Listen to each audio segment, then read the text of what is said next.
ప్రస్తుతం యుద్ధాలు జరుగుతూ ఉన్నాయి, ఏమి సంభవించబోతున్నదో. కానీ దేవుని బిడ్డలమైన మనము ఆయన చిత్తము కొరకే ప్రార్థన చేయాలి. మనం భయపడనవసరం లేదు, దేనికి భయపడవసరం లేదు.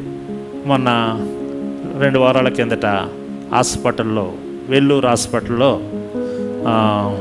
డాక్టర్ జెఫ్రీ గారని ఆంకాలజిస్ట్, అంటే క్యాన్సర్ వ్యాధి సంబంధించిన నిపుణుడు వచ్చాడు. ఆయన అంటే ట్రీట్మెంట్కి ముందు కొంచెం నాతో మాట్లాడడానికి ఆయన వచ్చి మాట్లాడారు. ఆయన మంచి బిలీవర్, జెఫ్రీ, క్రిస్టియన్ నేమ్. అయితే క్యాన్సర్ అన్నాడు ఆయన. నాకు హార్ట్లో అంటే హార్ట్లో ఆయాసం వస్తుందని హాస్పిటల్కి వెళ్తే లంగ్స్లో నీరు పట్టింది అన్నారు. ఆ నీరు 2 లీటర్ల నీరు ఉందన్నమాట. ఆ నీరు తీసి చూస్తే, చెక్ చేస్తే అందులో అక్కడక్కడ కొన్ని బాల్స్ లాగా, కాయిల్ లాగా ఉన్నాయి. అది క్యాన్సర్ సంబంధించింది అన్నట్టుగా అనుమానించారు. అక్కడికి వెళ్ళగా ఆయన అదే చెప్పారు.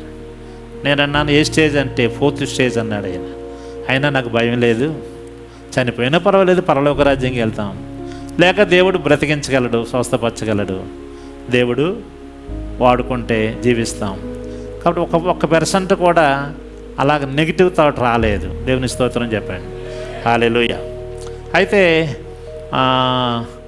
ఆయన ఒక మాట అన్నాడు, ఇది చిన్నదేనండి, పెద్ద క్యాన్సర్ ఏం కాదు, త్వరగా పోద్ది, మంచి మందులు వచ్చాయి ఇప్పుడు, కాబట్టి భయం లేదని చెప్పాడు. మీకు ఏం చెప్పాడంటే ఆయన ఒక మంచి మాట చెప్పాడు. ఆయన we will give you quality life. ఏదో మామూలుగా బాగోవడమే కాదు, మంచి ఆరోగ్యంతో ఉండే ఆరోగ్యాన్ని మేము మీకు ఇవ్వగలము, అంటే ట్రీట్మెంట్ ద్వారా అని చెప్పాడు.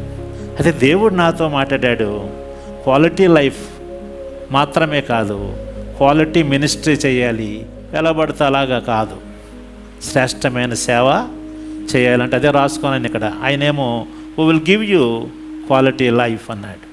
నేను రాసుకున్నాను, God said to me do quality ministry. నిజమే, ఎందుకు నిన్ను నన్ను అనేక వ్యాధులు వచ్చినప్పుడు బాగు చేస్తున్నాడు. ఆయన పని చేయడానికి, ఆయన కొరకు క్వాలిటీగా జీవించడానికి, శ్రేష్టమైన దేవుని బిడ్డలుగా మనం ఉండడానికి, ఆ శ్రేష్టతను ఇతరులకు అందించడానికి అది దేవుని చిత్తమైంది.